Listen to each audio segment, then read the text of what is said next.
Hello viewers, আমি jasmine. এই মুহূর্তে আপনারা সবাই কানেক্টেড আছেন জেসমিনস বেবি কেয়ার টক ইউটিউব চ্যানেলটির সাথে। চলুন আজকের ইন্টারেস্টিং ভিডিওটি শুরু করা যাক। আপনার সন্তানকে আপনার মুখের উপর কথা বলে, কথায় কথায় তর্ক করে, আপনি রেগে যান, হয়তো ভাবেন আপনার সন্তান অবাধ্য হয়ে গেছে, তাই তো? একটু থামুন। ডক্টর এপিজে আব্দুল কালাম স্যারের গবেষণা এবং আধুনিক চাইল্ড সাইকোলজি বলছে, যারা ছোটবেলায় বেশি তর্ক করে বড় হয়ে তারাই ইতিহাস লেখে।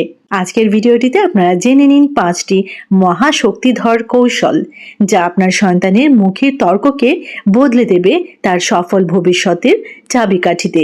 ভিডিওটি স্কিপ না করে শেষ পর্যন্ত দেখুন, কারণ শেষ কৌশলটি আপনার পুরো ধারণাই পাল্টে দেবে। Middle east journal of psychology এবং ডক্টর এপিজে আব্দুল কালাম স্যারের উক্তিগুলোর দিকে তাকালে দেখা যায় যে শিশুরা ছোটবেলায় বাবা মায়ের সাথে যুক্তি দিয়ে তর্ক করে, তাদের ক্রিটিক্যাল থিঙ্কিং বা যৌক্তিকভাবে চিন্তা করার ক্ষমতা অন্যদের তুলনায় 4 গুণ বেশি থাকে।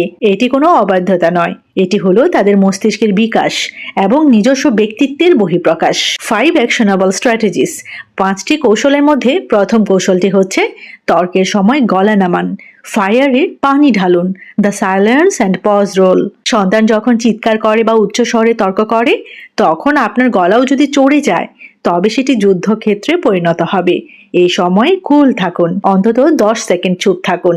আপনার এই নীরবতা তাকে এক অদ্ভুত মানসিক চাপ দেবে এবং সে নিজে থেকেই বুঝতে পারবে যে সে অতিরিক্ত করে ফেলেছে। 2 নম্বর কৌশল, এমপ্যাথি ওভার ইগো। জেতার চেষ্টা না করে বোঝার চেষ্টা করুন। বাবা মা হিসেবে আমাদের অহংকার আমাদের জেতার তাগিদ দেয়। মনে রাখবেন, সন্তানের সাথে তর্কে জেতা মানে তার আত্মবিশ্বাসকে চিরতরে মেরে ফেলা। তার পয়েন্টটা শুনুন। আপনি বলুন, তোমার জায়গায় থাকলে হয়তো আমিও এভাবেই ভাবতাম, চলো দেখি এর বিকল্প কি হতে পারে। 3 নম্বর কৌশল, সেপারেট ইমোশন ফ্রম লজিক। যুক্তির সাথে আবেগ মেশাবেন না। তর্ক করার সময় শিশুরা অনেক সময় ইমোশনাল হয়ে যায় বা অসম্মানজনক কথা বলে, সেগুলোর সাথে লড়বেন না। তার মূল পয়েন্ট বা লজিকটিকে আলাদা করুন এবং শুধু সেই লজিক নিয়েই ঠান্ডা মাথায় কথা বলুন। এতে কি হবে? এতে সে ভবিষ্যতে অন্ধের মতো তর্ক করা ছেড়ে সুনির্দিষ্ট মুক্তির উপর জোর দেওয়া শিখবে। 4 নম্বর কৌশল, দ্য ডিবেট বক্স। তাকে মত প্রকাশের সঠিক প্ল্যাটফর্ম দিন। অনেক সময় শিশুরা মনোযোগ পাওয়ার জন্যও তর্ক করে। ঘরে এমন একটি পরিবেশ তৈরি করুন যেখানে গঠনমূলক আলোচনার সুযোগ থাকে।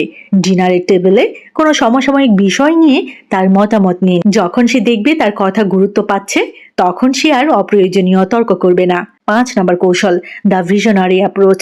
ডক্টর এপিজে আব্দুল কালাম স্যারের সেই সোনালী সূত্র এটি। ডক্টর কালাম স্যার বলতেন, স্বপ্ন সেটা নয় যা আমরা ঘুমিয়ে দেখি, স্বপ্ন সেটাই যা আমাদের ঘুমাতে দেয় না। আপনার সন্তানের ভেতরের জেদ এবং তর্কের ক্ষমতাকে ধ্বংস করবেন না, বরং তাকে বড় স্বপ্ন দেখতে শেখান। বলুন, তোমার এই যুক্তি দেওয়ার ক্ষমতাটি দারুণ।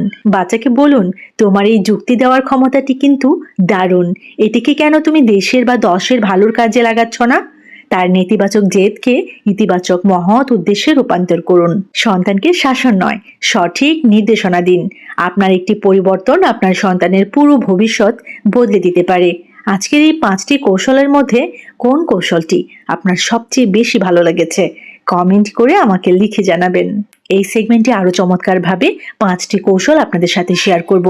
Missile man doctor APJ Abdul Kalam sir সবসময় বলতেন, শিক্ষা মানে কেবল তথ্য মুখস্থ করা নয়, বরং মস্তিষ্কে চিন্তা করার ক্ষমতা তৈরি করা। আধুনিক চাইল্ড সাইকোলজি এবং প্রখ্যাত দার্শনিকদের গবেষণা বলছে যে শিশুরা বড়দের সাথে যুক্তি দিয়ে তর্ক করে, তাদের ক্রিয়েটিভিটি বা সৃজনশীলতা সাধারণ শিশুদের তুলনায় প্রায় 3 গুণ বেশি হয়। তর্ক করার অর্থ এই নয় যে সে আপনাকে অসম্মান করছে, এর অর্থ হলো তার মস্তিষ্ক সক্রিয় এবং সে তার নিজের মতামত তৈরি করতে শিখছে। 5টি আনকমন এবং কার্যকর কৌশল, 5 অ্যাকশনেবল স্টেপস। প্রথম কৌশল, তর্কের মুহূর্তে 10 সেকেন্ড গোল্ডেন সাইলেন্স রুল। সন্তান যখন উচ্চস্বরে কথা বলে, তখন আপনিও পাল্লা দিয়ে চিল্লিয়ে উঠবেন না।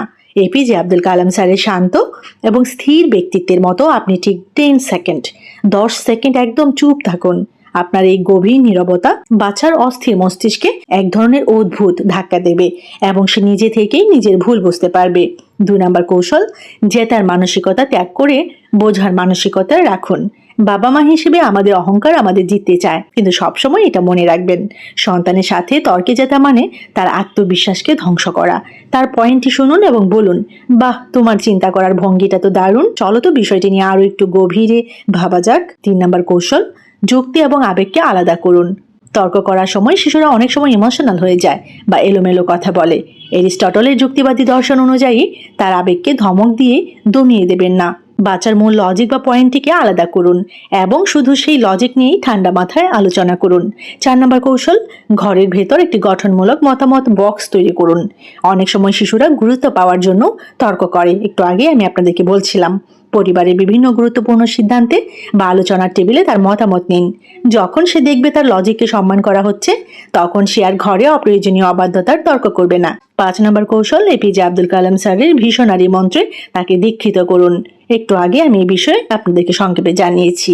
আপনার সন্তানের অতিরিক্ত জেদ এবং তর্ক করার ক্ষমতাকে দমিয়ে না রেখে তাকে বলুন, তোমার এই চমৎকার যুক্তি দেওয়ার ক্ষমতাটি কেন সমাজের কোনো বড় পরিবর্তনের কাজে লাগাচ্ছ না।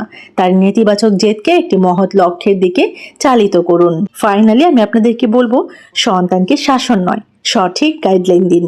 আপনার এই ছোট্ট মানসিক পরিবর্তনটি আপনার সন্তানের পুরো ভবিষ্যৎ বদলে দিতে পারে। এই সেগমেন্টে আরও একটি ইন্টারেস্টিং বিষয় আপনাদের সাথে শেয়ার করতে যাচ্ছি। ভারতের সাবেক রাষ্ট্রপতি এবং পৃথিবীর অন্যতম শ্রেষ্ঠ বিজ্ঞানী doctor APJ Abdul Kalam sir, কিন্তু আপনি কি জানেন তার এই বিশ্বসেরা বিজ্ঞানী হয়ে ওঠার পেছনে কোনো দামি ল্যাবরেটরি বা নামী শিক্ষকের চেয়েও বড় অবদান কার ছিল?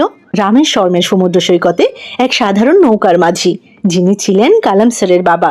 কালাম স্যার তার আত্মজীবনীতে লিখেছিলেন, আমার বাবা যখন আমার হাত ধরে সমুদ্রের তীরে হাঁটতেন, ঢেউয়ের সাথে আমাকে খেলতে দিতেন, তখন আমার ভেতরে এমন কিছু তৈরি হতো যা আমাকে মহাশূন্যে রকেট পাঠানোর সাহস দিয়েছিল। আজকের আধুনিক নিউরোসায়েন্স বা স্নায়ু বিজ্ঞান কালাম স্যারের এই স্মৃতির দিকে তাকিয়ে চমকে উঠছে। বিজ্ঞান বলছে, যখন একজন বাবা তার সন্তানের সাথে এমন অ্যাক্টিভ বা ফিজিক্যাল খেলাধুলা করেন, তখন বাচ্চার ব্রেইনে এমন এক নিউরোলজিক্যাল কারেজ বা স্নায়বিক সাহস তৈরি হয় যা তাকে ভবিষ্যতে অসম্ভবকে সম্ভব করার মানসিক শক্তি দেয়। আপনি যদি একজন বাবা হন, তবে আজকের এই ভিডিওটি আপনার চোখ খুলে দিবে, কারণ এখন আমরা জানবো ডক্টর কালাম স্যারের জীবন এবং আধুনিক বিজ্ঞানের সেই মেলবন্ধন, যা প্রমাণ করে কেন বাবার সাথে খেলা একটি বাচ্চাকে জিনিয়াস বানিয়ে তুলতে পারে। প্রথমেই বলবো সমুদ্রের ঢেউ, বাবার হাত এবং অ্যাক্টিভেশন প্লে সম্পর্কে। কালাম স্যার ছোটবেলায় তার বাবার সাথে সমুদ্রের পাড়ে যেতেন। বাবা তাকে ঢেউয়ের মুখোমুখি দাঁড় করিয়ে দিতেন। ঢেউ যখন আসতো, কালাম স্যার ভয় পেতেন, কিন্তু বাবা শক্ত করে হাত ধরে রাখতেন এবং বলতেন, ভয় পেও না, ঢেউকে উপভোগ করো। আধুনিক চিকিৎসা বিজ্ঞান ঠিক এই প্রক্রিয়াটিকেই বলে অ্যাক্টিভেশন প্লে এবং সেফ সারপ্রাইজ। মায়েদের খেলা সাধারণত অনেক বেশি সুরক্ষিত এবং শান্ত হয়, কিন্তু বাবারা যখন খেলতে আসেন, তখন সেখানে থাকে কিছুটা অ্যাডভেঞ্চার, কিছুটা রিস্ক এবং তীব্র এক্সাইটমেন্ট। বিজ্ঞান বলছে, বাবার এই আনপ্রেডিক্টেবল খেলার স্টাইল বাচ্চার ব্রেইনের ইমোশনাল অংশ এবং রেগুলেটরি অংশকে একসাথেই জুড়ে দেয়, ফলে বাচ্চার ব্রেইন দ্রুত সিদ্ধান্ত নিতে শেখে। কালাম স্যার ছোটবেলায় সমুদ্রের ঢেউয়ের সেই নিরাপদ চমক বাবার হাত ধরে পার করেছিলেন বলেই পরবর্তীতে অগ্নি বা পৃথ্বী মিসাইল তৈরির সময় হাজারো ব্যর্থতার ঝড়েও ভেঙে পড়েননি। 2 নম্বরে যে বিষয়টির কথা বলবো, পাখির ওড়া দেখা এবং বাচ্চার প্রেডিক্টিভ সিস্টেম। কালাম স্যারের বয়স যখন মাত্র 10 বছর, তখন তার স্কুলের শিক্ষক তাকে পাখিরা কিভাবে ওড়ে তা বোঝাতে সমুদ্র সৈকতে নিয়ে গিয়েছিলেন। কিন্তু কালাম স্যার লিখেছেন, তিনি আকাশে ওড়ার আসল সাহস পেয়েছিলেন তার বাবার কাছ থেকে, যখন তার বাবা সমুদ্রের বালিতে তাকে নিয়ে দৌড়াতেন এবং বলতেন, পাখির মতো ডানা মেলার স্বপ্ন দেখো। নিউরোলজিস্টদের মতে, বাবারা যখন বাচ্চাদের সাথে একটু ফিজিক্যাল খেলা খেলেন, যেমন বাচ্চাকে শূন্যে ছুড়ে দেওয়া, পিঠে নিয়ে ঘোড়া খেলা কিংবা একসাথে দৌড়ানো, তখন বাচ্চার ব্রেইনের প্রেডিক্টিভ সিস্টেম বা অনুমানের ক্ষমতা অবিশ্বাস্য গতিতে সক্রিয় হয়। খেলার ছলে বাবার দেওয়া এই চ্যালেঞ্জগুলো বাচ্চার আইকিউ এবং প্রবলেম সলভিং স্কিলকে সাধারণ বাচ্চাদের চেয়ে অনেক গুণ বাড়িয়ে দেয়। বাবার সাথে কাটানো সেই একটি মুহূর্তগুলোই কালাম স্যারের অবচেতন মনে স্পেস সায়েন্স বা মহাকাশ বিজ্ঞানের বীজ বুনে দিয়েছিল। 3 নম্বরে যে পয়েন্টটি কথা বলবো, একটু আগে আমি আপনাদেরকে জানিয়েছি, ওভারহেলম অ্যান্ড রিপেয়ার, ব্যর্থতা সামলানোর শিক্ষা। কালাম স্যারের বাবা প্রতিদিন সন্ধ্যায় কালাম স্যারকে নিয়ে নামাজ শেষে গল্প করতেন। কালাম স্যার যখন সারাদিনের নানা চঞ্চলতায় ক্লান্ত বা ইমোশনালি ওভারহেলমড হয়ে যেতেন, বাবা তখন তাকে শান্ত করতেন, জড়িয়ে ধরতেন। বিজ্ঞান বলছে, বাবার সাথে খেলার সময় বাচ্চারা অনেক সময় অতিরিক্ত এক্সাইটেড হয়ে যায়, এমনকি ভয় পেয়েও যেতে পারে। কিন্তু ঠিক তার পরের মুহূর্তেই বাবা যখন বাচ্চাকে বুকে টেনে নিয়ে শান্ত করেন, সেটাকেই বলে দ্য রিপিয়ার। এই যে হুট করে এক্সাইটমেন্টে শীর্ষে যাওয়া এবং বাবার ছোঁয়ায় সেকেন্ডের মধ্যে শান্ত হওয়া, এই সুইচিং প্রসেসটি বাচ্চার নার্ভাস সিস্টেমকে নিজের আবেগ নিয়ন্ত্রণ করতে শেখায়। কালাম স্যার তার বাবার কাছ থেকেই শিখেছিলেন কিভাবে জীবনের সবচেয়ে বড় সংকটের সময়ও মাথা ঠান্ডা রাখতে হয়। ডক্টর এপিজে আব্দুল কালাম স্যারের মতো জিনিয়াস কিন্তু প্রতিদিন ল্যাবরেটরিতে তৈরি হয় না, তারা তৈরি হয় রামেশ্বরমের সমুদ্র সৈকতের মতো কোনো এক সাধারণ ঘরের মেঝেতে, যেখানে একজন বাবা তার সমস্ত ক্লান্তি ভুলে সন্তানের সাথে খেলায় মেতে ওঠেন। তাই প্রিয় বাবারা, আপনি যখন আপনার সন্তানের সাথে খেলছেন, আপনি কেবল তাকে আনন্দ দিচ্ছেন না, আপনি হয়তো ভবিষ্যৎ পৃথিবীর কোনো বিজ্ঞানী, কোনো লিডার কিংবা কোনো মহান মানুষের ভিত্তিপ্রস্তর স্থাপন করছেন। খেয়াল করে দেখুন, বিজ্ঞান আর ইতিহাস দুটি বিষয়ই কিন্তু একটি সত্যকে খুব পরিষ্কার করে দিয়েছে। সন্তানের সাহস আর বুদ্ধিমত্তা গঠনে বাবার কোনো বিকল্প নেই। সমস্ত বাবাদের উদ্দেশ্যে আমি আবারও বলছি, you are not just playing, you are irreplaceable. ভিডিওটি যদি ভালো লাগে অবশ্যই একটি লাইক করে দিবেন, শেয়ার করে দিবেন আপনার সোশ্যাল মিডিয়া প্ল্যাটফর্মে। সবাই ভালো থাকবেন, বাচ্চাদেরকে ভালো রাখবেন। আল্লাহ হাফেজ।